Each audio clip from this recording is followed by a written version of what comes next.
বাংলাদেশের ফ্রিল্যান্সারদের একটা বড় দুর্নাম আছে। সেটা হচ্ছে যে তারা ধরুন কোনো একটা কাজে বিড করতেছে যেটার অ্যাকচুয়াল ভ্যালু $500, সে বিড করতেছে লেস দ্যান $100। হুম। এই প্রবলেমটা কিন্তু অনেক শোনা যায়। সো এক্ষেত্রে আপনি কি বলবেন? এটার জন্য দায়ী হচ্ছে মেন্টররা। এটার জন্য দায়ী মেন্টররা। আমি সরাসরি কথা বলবো, কারণ হ্যাঁ। এখানে লুকোচুরি করে কথা বললে আমার কথা অনেকে শুনবে। আমি মনে করি, আমি বিলিভ করি, কারণ আমার একটা অডিয়েন্স আছে।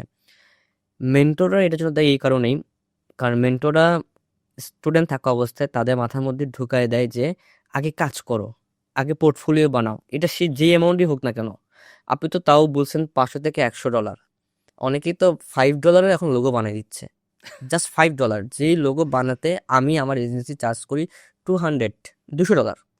সেই সেম লোগো বানিয়ে দিচ্ছে $500, $5। এমনও জিনিস হয়েছে যে আমি দেখলাম যে আমার এক কোম্পানি, বলি হ্যাঁ। কোম্পানির নামটা সেরা হাট বাজার।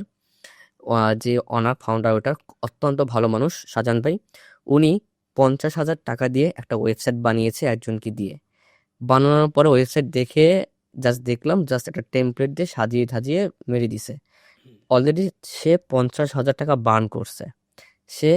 আমি বললাম এই ওয়েবসাইটে কাজ হবে না, আপনাকে ওয়েবসাইট আবার মেক করতে হবে।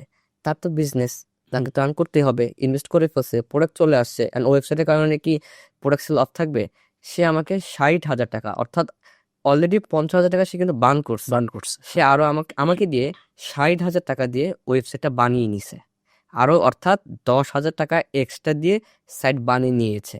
এবং সে তখন রিয়ালাইজ করতে পারছে আসলে আমরা যখন কাউকে দিয়ে কাজ করাবো, আমাদের উচিত তাকে আগে জাস্টিফাই করা, তার পোর্টফোলিও দেখা। আমি যদি সবসময় বলি পোর্টফোলিও খুব ম্যান্ডেটরি। আর ওয়েবসাইটের ব্যাপারে পোর্টফোলিও তো লাইভ পাওয়া যায়, কারণ ওয়েবসাইটে লাইভ হয়। গ্রাফিক ডিজাইন তো লাইভ, জাস্ট একটা ইমেজ। ভিডিও এডিটিং লাইভ, হ্যাঁ ইমেজ। বাট আপনি কিভাবে বুঝবেন যে ওয়েবসাইটটা আপনি বানিয়েছেন, বা আপনি কিভাবে বুঝবেন? আমি তো অন্যজনের পোর্টফোলিও আপনাকে দেখাইতে পারি না।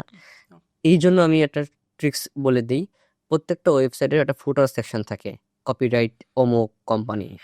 তার নিচে আরেকটা লাইন আমি অ্যাড করে দিই, ডেভেলপড বাই রাইট। অমুক কোম্পানি। সো তখন আমার ক্লায়েন্টকে বলতে সুবিধা হয়, তুমি যে দেখো এই ওয়েবসাইটে নিচেই আমার নাম দেওয়া, রিয়েল পোর্টফোলিও।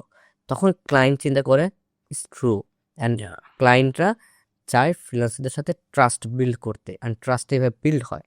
আর যেটা আপনি বললেন না যে $500 কাজ $100 করে দেয়, এটার জন্য মেন্টররা দেয়। এই কারণেই মেন্টরদের তো টার্গেট থাকে তার ব্যাচের কত স্টুডেন্ট সাকসেসটা কিন্তু টাকা দিয়ে মেজার করে না, কাজ পাইছে কি পায় নাই। সে যদি $100 জায়গায় $5 দিয়েও যদি কাজ পায়, নাম কি হবে? কাজ পাইছে। সেটা কত ডলার, এটা তো ডাজেন্ট ম্যাটার ওইখানে, কিভাবে কাজ পাইছে ডাজেন্ট ম্যাটার। তার মেন্টরের চিন্তা ভাবনা, আমার 25 জন স্টুডেন্ট 10 জন কাজ পাইছে $5 করে, বাট $5 ডাজেন্ট ম্যাটার। সে বলতে পারে আমার সাকসেস রেশিও বেশি।